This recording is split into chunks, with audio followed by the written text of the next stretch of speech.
본 영상은 생성형 AI를 활용하여 제작되었습니다. 서기 5세기 북중국에는 강대한 국가가 등장했다. 그것은 바로 몽골계 유목민족인 탁발 선비가 세운 북이었다.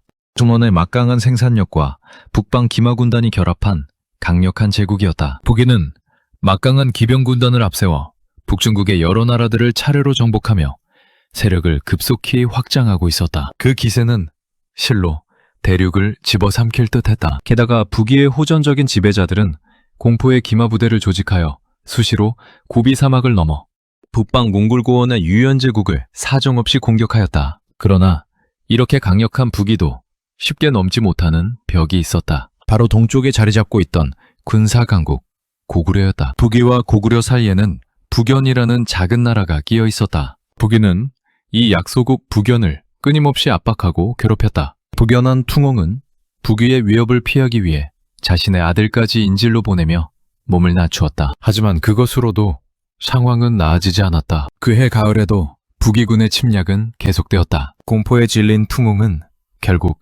결심했다. 북위에 맞설 수 있는 유일한 나라, 동쪽의 고구려에 도움을 요청하기로 한 것이다. 서기 436년 북위의 황제 태무제 탑발도는 북연을 완전히 멸망시키기 위해 대군을 이끌고 공격해 들어왔다. 위기에 몰린 북연왕 퉁홍은 즉시 고구려에 구원군을 요청했다. 그러자 북위의 황제 탁발도는 고구려에 강력한 경고를 보냈다. 이 전쟁에 개입하지 말라. 그러나 고구려의 선택은 북위의 예상과 달랐다. 고구려 제20대 국왕 장수왕은 이 소식을 듣고 잠시 깊은 고민에 빠졌다. 북연을 구원한다는 것은 곧 북중국의 강대국 북위와 정면으로 맞서는 것을 의미했기 때문이다. 그러나 장수왕은 곧 결단을 내렸다. 북연을 구원한다. 그 이유는 분명했다. 북연이 멸망하면 고구려는 강대국 북위와 직접 국경을 맞대게 된다. 따라서 북위와 같은 거대한 제국에 장기적으로 맞서기 위해서는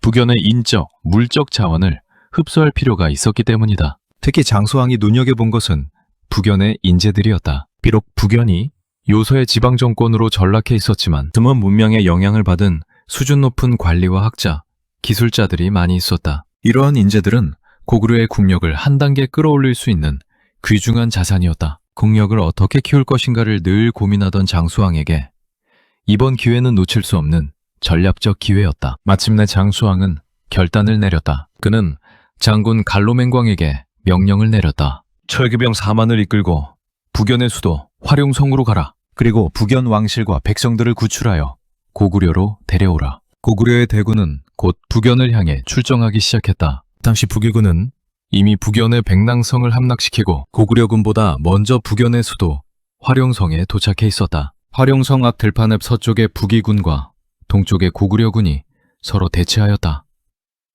한편 성 안에서는 북연의 신하들이 친고구려파와 친북위파로 나뉘어 격렬한 당쟁을 벌이고 있었다. 이때 친북위파가 먼저 성문을 열어 북위군을 성 안으로 들이려 하였다. 그러나 북위군은 이것이 풍웅이 파놓은 함정일지도 모른다고 의심하여 쉽게 움직이지 못했다. 바로 그 순간 고구려의 장군 갈로맹광이 재빨리 결단을 내렸다. 그는 즉시 군사들에게 명령을 내려 성 안으로 돌입하였다. 성 안에 들어온 고구려군은 일사불란하게 움직이며 친북위파 세력을 신속히 제압하였다. 이어 북연왕 풍운과 왕실 가족들을 경호하여 성 밖으로 탈출시켰고 성 안의 백성들과 재물을 수레에 실어 모두 성 밖으로 이동시켰다. 그 뒤 고구려군은 동쪽으로 철수하기 시작하였다. 철수 직전 고구려군은 화룡성에 불을 질렀다. 불길은 무려 열흘 동안이나 꺼지지 않았다고 전해진다. 그만큼 화룡성은 화려하고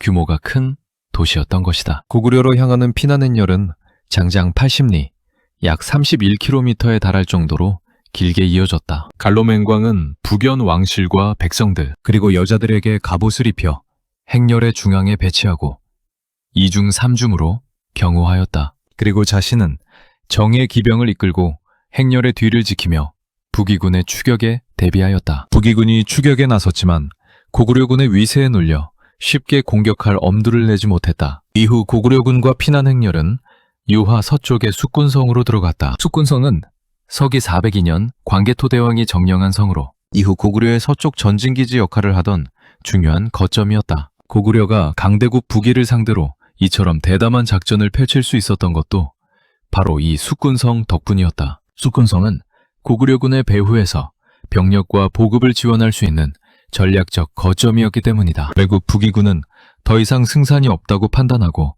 본국으로 철수하였다. 북이는 이번 전쟁에서 얻은 것이 아무것도 없었다. 북연의 인적 물적 자원은 모두 고구려로 넘어갔고 북연의 수도 활용성은 불타 사라졌기 때문이다. 이 소식을 들은 북위 황제 탁발도는 크게 분노하였다. 고구려 놈들이 내가 차려놓은 밥상에 숟가락을 얹어 몽땅 먹어치웠단 말이냐. 그는 즉시 고구려에 사신을 보내 북연왕 풍웅과 함께 데려간 인적 물적 자원을 모두 넘기라고 요구하였다. 그러나 장수왕은 이를 이런지하에 거부하고 사신을 추방하였다. 경노한 탁발도는 농우 지방의 기병을 동원하여 고구려를 공격하려 하였다. 농우 기병을 농소에서 출발시켜 황하를 건너게 한 뒤 오르도스 초원 남단의 음산 산맥길을 따라 동진하여 평성을 거쳐 고구려의 요동을 공격하려 하였다. 하지만 유혈, 낙평, 비 등 여러 신하들이 나서서 강력히 만류하였다. 농인은 지형이 험하고 성을 잘 지킵니다. 농우 기병이 지치게 되면 고구려가 철기병을 보내 괴멸시킬 것이옵니다.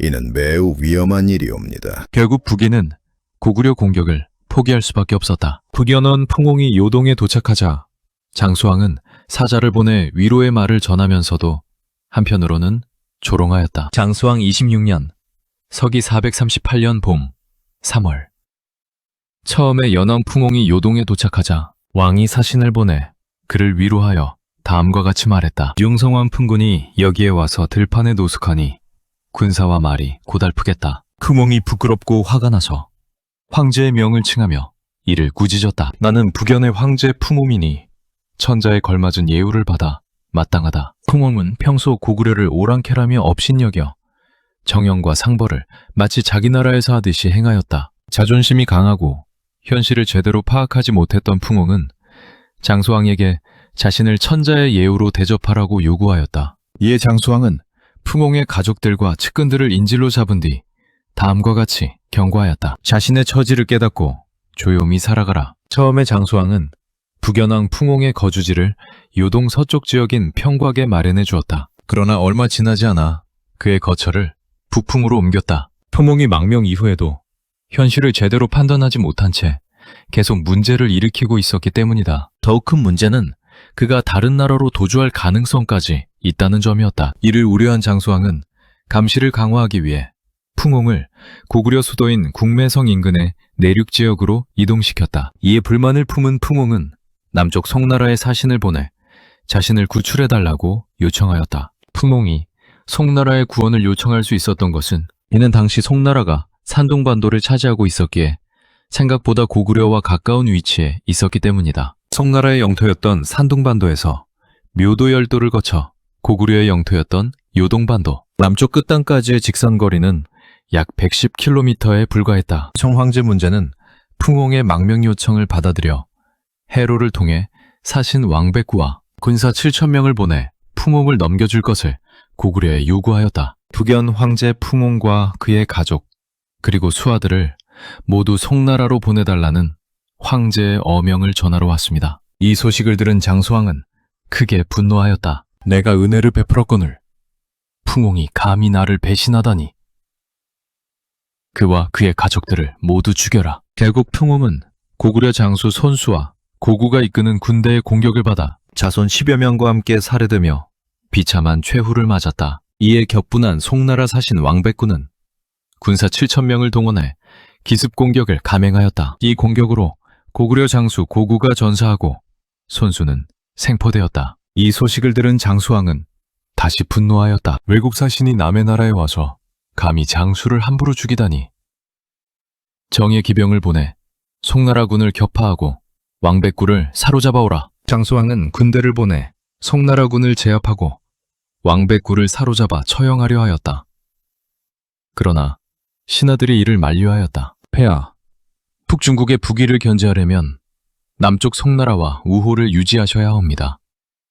부디 왕백구의 목숨만은 살려주십시오. 장수왕은 왕백구를 사로잡아 송나라로 압송하여 처벌하도록 하였다. 손헌재 역시 강대국 북위를 견제해야 했기 때문에 고구려와의 관계가 악화되는 상황을 원치 않았다. 송헌재는 왕백구를 감옥에 가두어 고구려의 분노를 달랜 뒤 훗날 석방했다고 전해진다. 이 사건은 고구려와 송나라 사이의 외교 문제로 번졌지만 결국 큰 전쟁으로 이어지지는 않았다. 그러나 이 사건은 분명한 사실 하나를 보여준다. 당시 동아시아에서 고구려는 북위와도 대등하게 맞설 수 있는 강대국이었다는 것이다. 그리고 장수왕은 전쟁뿐만 아니라 인재 확보와 외교 전략을 통해 국가의 힘을 키운 뛰어난 군주였다. 극연한 퉁홍 구출 사건은 바로 그 장수왕의 전략적 판단을 보여주는 대표적인 사례였다.